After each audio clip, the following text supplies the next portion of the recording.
Doubt चल रहा है क्या सर पीआरटी में वैकेंसी आएगी कि नहीं आएगी। कई लोगों के मन में डाउट चल रहा है कि सर पीआरटी में वैकेंसी आएगी कि नहीं आएगी। तो मैं पहले ही बता देता हूँ यार, आपको बिहार शिक्षक भर्ती है, जो बिहार शिक्षक भर्ती है, ये बिहार शिक्षक है ना, बिहार शिक्षक जो भर्ती है, बिहार शिक्षक भर्ती की वैकेंसी आएगी। और आपको बता देता हूँ उसमें पीआरटी की भी वैकेंसी आएगी, पीआरटी की भी वैकेंसी आएगी। और याद रखना हो सकता है आपको अगस्त के फर्स्ट वीक में या फिर 15 अगस्त के पहले पहले आपको नोटिफिकेशन रिलीज कर दिया जाएगा।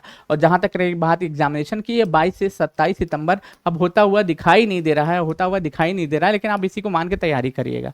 दूसरा बात ये आपको जो है जीएस में आपको मैथ और रीजनिंग पढ़ना है। मैथ जैसे जैसे आप पढ़ रहे थे, जैसे मैथ और रीजनिंग आप पढ़ रहे थे, वैसे ही आपको मैथ और रीजनिंग पीआरटी में पढ़ना है। और जो सिमिलर सिलेबस था वही अभी सिलेबस है इतना, वही अभी सिलेबस है। कोई अभी चेंजमेंट की बातचीत अभी नहीं कही गई है, ठीक है। अभी चेंजमेंट की बातचीत कोई अभी नहीं कही गई है। अब जैसे ही चेंजमेंट की बातचीत कहेगी तब का तब देखा जाएगा, लेकिन फिलहाल अभी चेंजमेंट की कोई बातचीत नहीं कही गई है। बाकी ऑफिशियल सारी चीज़ें आपको जो है जैसे नोटिफिकेशन रिलीज होगा सब पता चली जाएगा। लेकिन अभी मैथ और रीजनिंग पढ़ते हुए चलिए, मैथ और रीजनिंग पढ़ते हुए चलिए। और 22 और 27 सितंबर के एग्जामिनेशन होने के चांसेस बहुत कम लग रहे हैं, बहुत कम लग रहे हैं, तो बहुत कम है, मतलब कि बहुत कम लग रहे हैं कि 22 से 27 सितंबर को आपका एग्जामिनेशन लिया जाएगा।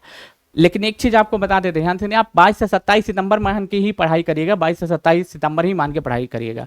और यार ना पीआरटी में भी वैकेंसी है, मैंने आपको शुरुआत में भी बोला था और अभी भी बोल रहा हूँ, ठीक है। अब कल फ्लो में भावनाओं में बहकर अगर हमसे कोई गलती होगी तो क्षमा प्रार्थी याद रख लीजिएगा, वरना हम आते नहीं हैं, यूजली चेक करते हैं, कल हमने चेक भी नहीं किया, ठीक है। कोई बात नहीं, कभी कभी गलतियां हो जाती हैं और मैं अपनी गलती को स्वीकारता हूं। और आप सभी लोगों से हाथ जोड़ के क्षमा प्रार्थी हूं कि अगर कल जो है बिना देखे बिना चेक किए ऑफिशियल हम आ गए थे आपके सामने, हमारे टेक्निकल पे हमको थोड़ा सा ज़्यादा भरोसा हो गया था। अब नहीं होगा अब नहीं होगा इतना, अब नहीं होगा, ठीक। चलिए फिलहाल याद रख लीजिएगा मेरे भाई, तो आपको बिहार शिक्षक भर्ती के लिए मैथ और रीजनिंग भी पढ़ना है, पुराने सिलेबस के अनुसार पढ़ना है। पीआरटी की भी वैकेंसी आ रही है, 6 to 8 9 10 11 12 सभी की वैकेंसी आ रही है। अभी 22 से 27 सितंबर एग्जाम के मान के चलिए, क्योंकि बीपीएससी ने अभी ऑफिशियल कुछ भी जारी नहीं किया है कि हम बोल दे कि 22 से 27 सितंबर को एग्जामिनेशन नहीं होगा, ठीक है। तो मैं ऐसा बोलने वाला कोई होता नहीं हूँ, जो बात है क्लियर।